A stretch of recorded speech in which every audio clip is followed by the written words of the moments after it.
Tonight, heartbreaking scenes in the wake of Hurricane Lala. Communities left unrecognizable, with devastation striking entire towns. The hurricane turned tropical storm sideswiping the Hawaiian Islands with dangerous winds and torrential rains.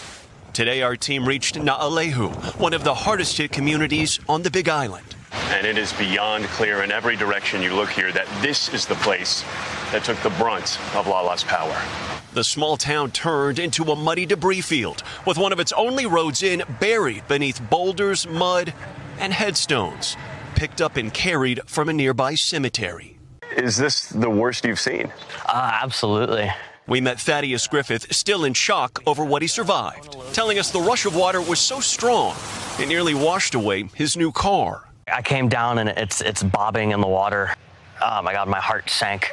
His neighbors losing everything. Witnesses say in just a couple minutes, this mud flow picked up anything in its path, from a lawnmower to someone's backyard shed. The power is clear, and we're standing near the foundation of this very home, picked up and carried. Fortunately, the family inside made it out in time. Families here now fending for themselves. Max Doniger and his wife, pregnant with their second child, doing their best to look after their 2-year-old son.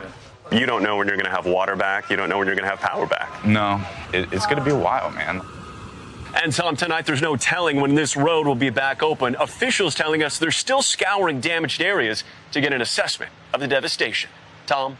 We thank you for watching, and remember, stay updated on breaking news and top stories on the NBC News app or watch live on our YouTube channel.